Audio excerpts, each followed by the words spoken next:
Hello everybody, how are you all? I hope you all are fine and studying very well.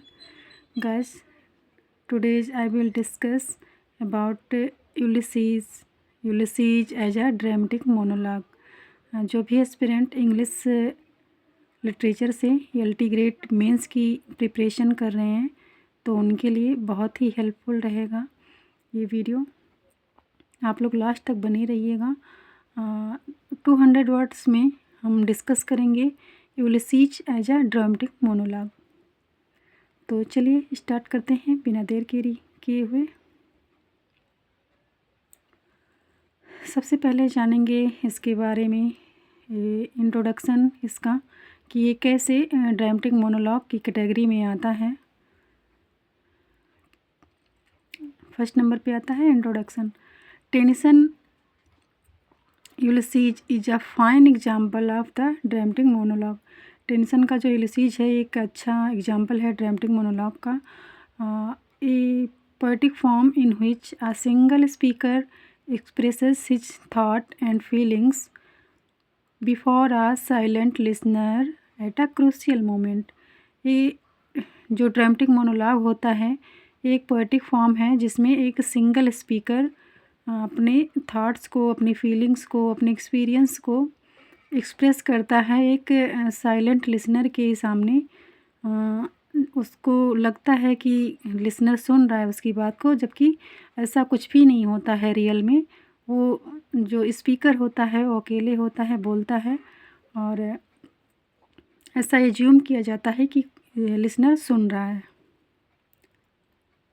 फिर आगे आता है the poem presents Ulysses after his return to Ithaca. Poem ये present करता है कि Ulysses जो है वो अपने इथाका जो उसका किंगडम है रिटर्न आता है और वो डिससेटिस्फाइड होता है अपनी लाइफ से और वो हमेशा तत्पर रहता है न्यू एडवेंचर्स को करने में। सेकेंड नंबर जो आता है यूलिसीज का वो है single speaker and silent listener. क्योंकि हम इसी टॉपिक पे बात कर रहे हैं Ulysses as a dramatic monologue, तो यूलिसीज कैसे ड्रामेटिक मोनोलॉग है इसको डिस्कस करने के लिए उसके की पॉइंट्स को हमें बताना पड़ेगा।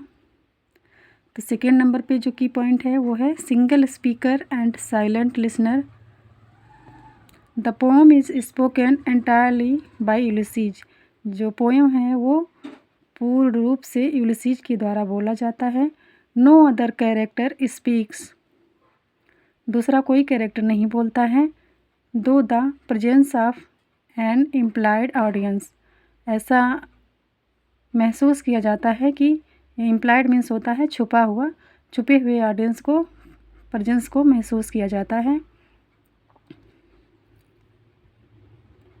His people, his son Telemachus and finally his Marinus। Marinus means होता है companion.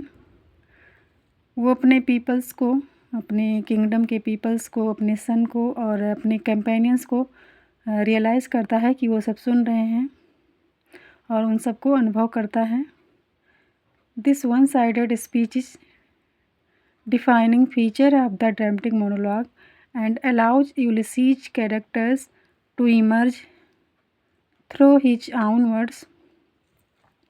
Ulysses describes himself as an ideal king by this still hearth among barren crags। वो अपने आप को डिस्क्राइब करता है कि वो एक सुस्त राजा हो गया है क्योंकि वो डिससेटिस्फाइड होता है अपने ड्यूटी से, वो डिससेटिस्फाइड होता है।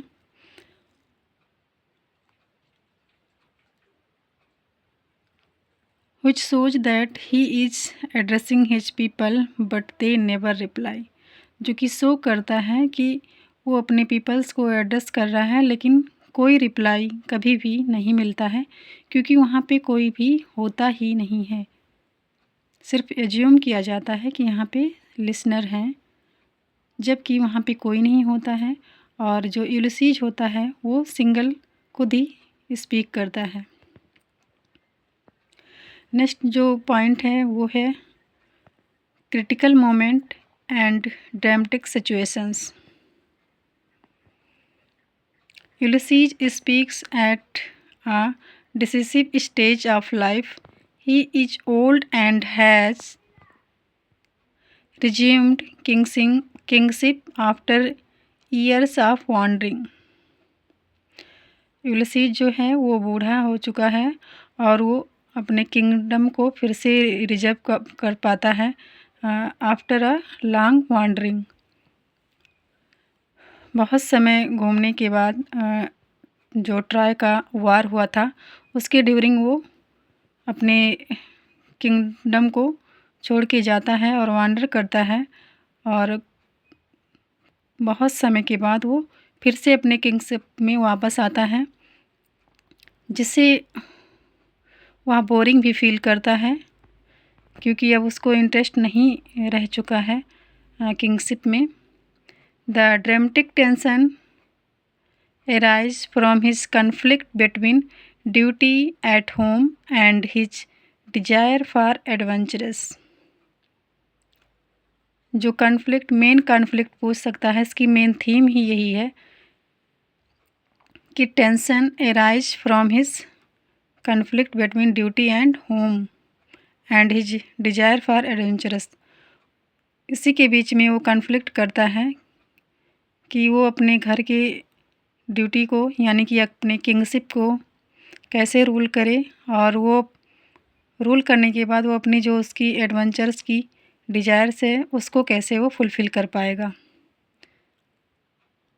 His statement I can't rest from travel, I will drink life to the lees. वो कहता है कि मैं रेस्ट नहीं कर सकता ट्रैवल से और मैं अपने ज़िंदगी के हर बूंद को, लास्ट के एक एक बूंद को पीना चाहता हूँ, यानी कि अपने जीवन के लास्ट मोमेंट तक मैं अपने एडवेंचर्स और अपने डिज़ायर्स में जीना चाहता हूँ, उसको पूरा करना चाहता हूँ। यूलिसीज का ये स्टेटमेंट शो करता है कि वो अपने ऑर्डिनरी किंगशिप को मीनिंगलेस समझ रहा है। नेक्स्ट की पॉइंट है वो है सेल्फ रिवलेशन ऑफ कैरेक्टर। जो यूलिसीज के द्वारा अपने सेल्फ रिवलेशन है उससे भी ये पता चलता है कि ये एक ड्रामेटिक मोनोलॉग है। Through the monologue Ulysses unconsciously reveals his personality. He appears heroic, ambitious and thirsting for knowledge, but also restless and escapist। Ulysses अपने आप को रिवील करता है, अपने पर्सनालिटी को रिवील करता है और अपीयर करता है जैसे कि वो हीरोइक और एम्बिशियस यानी महत्वाकांक्षी, और उसका जो थर्स्ट है नॉलेज के लिए अपनी सारी पर्सनालिटी को रिवील करता है ड्रामेटिक मोनोलॉग के through. His contrast with Telemachus highlights this. Telemachus is patient and domestic while Ulysses is bold and adventurous. जो उसका बेटा है टेलीमेकस, वो कंट्रास्ट होता है दोनों के बीच में। टेलीमेकस जो है वो डोमेस्टिक है और यूलिसीज जो है वो बोल्ड है और एडवेंचरस है। दस the speakers psychology is disclose naturally not through narration. जो स्पीकर्स का साइकोलॉजी है वो डिस्क्लोज होता है और नरेशन के थ्रू नहीं होता है। Next climatic appeal to the mariners. जो यूलिसीज के कंपेनियन होते हैं उनसे अपील करता है Ulysses.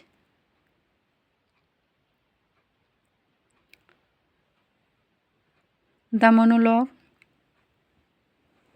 reaches its dramatic climax when Ulysses addresses his old companions and urges them to sail again.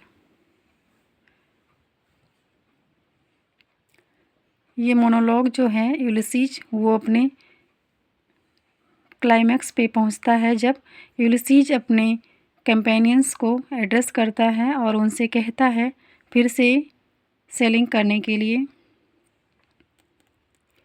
उसका स्टेटमेंट है, come my friends, it is not too late to seek a never world.